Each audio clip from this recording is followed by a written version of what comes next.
Back Osmania యూనివర్సిటీకి రావాలంటే ధైర్యం కాదు, అభిమానం ఉండాలన్నారు సీఎం రేవంత్ రెడ్డి. ఇక తెలంగాణ ఉద్యమ సమయంలో స్వరాష్ట్ర ఆకాంక్షను బలంగా వినిపించిన గడ్డ ఉస్మానియా యూనివర్సిటీ అన్నారు. బడుగు బలహీన వర్గాల ప్రజలు ఆశీర్వదిస్తే ముఖ్యమంత్రిగా మీ ముందు నిలబడ్డానన్నారు. చరిత్ర గుర్తుంచుకునేలా పరిపాలన ఉండాలన్నదే ఆకాంక్ష అన్నారు రేవంత్ రెడ్డి. పట్టిన చీడను పీడను ఎట్లా వదిలించాలో నాకు బాగా తెలుసు. వాళ్ళు అనుకుంటుండొచ్చు ఎంగిల్ పీస్ రాదని. జర్మన్కు, జపాన్కు, చైనాకి ఎంగిల్ పీస్ ఏం రాదు నాయన.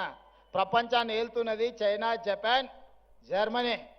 అక్కడ ఇంగ్లీషు రానే రాదు. కనీసం మనం ఏబిసిడీలన్నా రాయగలుగుతున్నాం. మరి ఇవాళ ప్రపంచాన్ని శాసిస్తున్నారు. ఇంగ్లీష్ మాట్లాడే అమెరికా, చైనా సప్లైస్ ఆపితే ఒక గంట కూడా బతకలేదు. ఒక 1 అవర్ కూడా అమెరికా జీవించలేదు.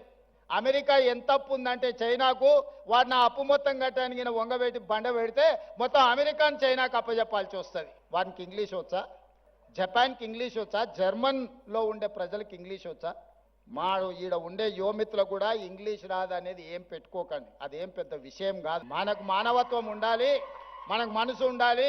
ఇవాళ రాష్ట్రాన్ని నేను పరిపాలిస్తలేనానే మంచిగా 2 ఏళ్ల నుంచి మీరే చూసారు కదా. 2 ఏళ్ల నుంచి మాట్లాడుతున్నారు కొంతమంది. కొన్నిసార్లు నాకు అనుమానం వస్తుంది, తెలంగాణ పట్ల, ప్రభుత్వ విద్య పట్ల వీళ్లకు అవగాహన ఉన్నదా లేదా అని. వాళ్ళు అంటారు రేవంత్ రెడ్డి గవర్నమెంట్ స్కూల్లో చదువుకున్నాడు, గ్రామీణ ప్రాంతంలో నుంచి వచ్చిండు, ఈయనకు పరిపాలన చేత కాదని. నేను గుంటూరులో చదువుకోలే, గూడు పుటాని నాకు తెలియదు. నల్లమల్ల అడవుల్లో నుంచి వచ్చిన, పుట్టినప్పటి నుంచి దళితులతోని, గిరిజనులతోని, బలహీన వర్గాలతోని, మైనారిటీలతోని కలిసిమెలిసి పెరిగిన వాళ్ళ సమస్యలు చూసిన. నాకు కొత్తగా అక్కర్లేదు.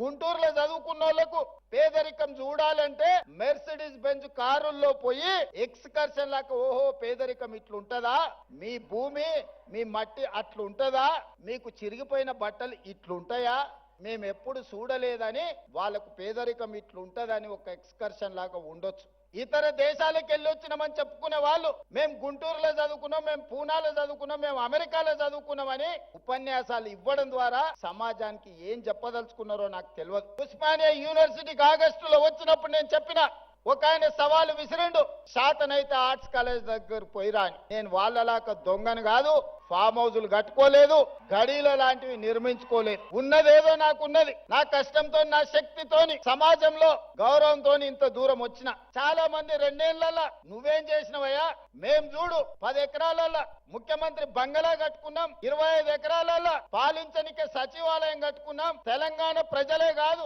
ఆలు మొగళ్ల మధ్యలో కూడా నిఘా పెట్టడానికి కమాండ్ కంట్రోల్ రూమ్ కట్టుకున్నాం, 1,00,000 కోట్లు పెట్టి కాళేశ్వరం కట్టుకున్నాం. మేం చూడు ఎన్ని కట్టినామని ఒక 4 చెప్పి, నేనేం చెప్పినాయా అంటే నేను కూడా 4 చేసిన. తెలంగాణ రాష్ట్రం వచ్చిన తర్వాత ప్రతి బడిలో, గుడిలో వినిపించవలసిన జయ జయ హే తెలంగాణను మీరు తొక్కి పెడితే రాష్ట్ర గీతంగా మార్చిన నేను. 40 ఏళ్ల నుంచి వర్గీకరణ మీద రగులుతూనే ఉంది. నీవురుగప్పిన నిప్పుల వర్గీకరణ సమస్య మన యూనివర్సిటీలలో, మన కళాశాలల్లో, మన గుండెల్లో, మన మనసుల్లో ఎప్పటికప్పుడు ఆ సమస్య రగులుతూనే ఉంది. దేశంలో ఏ రాష్ట్రం కూడా ఈ సమస్యను పరిష్కరించడానికి ఆలోచన చేయలే. 2 వర్గాలుగా విడిపోయిన మా దళిత బిడ్డల్ని ఒక్క దగ్గర కూర్చోబెట్టాలంటే ఈ సమస్యకు శాశ్వత పరిష్కారం ఉండాలి అని మాదిగ ఉపకులాల వర్గీకరణ సమస్యను పరిష్కరించి ఈనాడు శాశ్వతంగా సమస్యకు ఒక పరిష్కారాన్ని చూపించి మా దళిత సోదరులందరూ ఒక్క దగ్గర కూర్చునే విధంగా ఎవరు ఎంతున్నారో వాళ్ళకంత ఇవ్వాలి అన్న ఆలోచన చేసి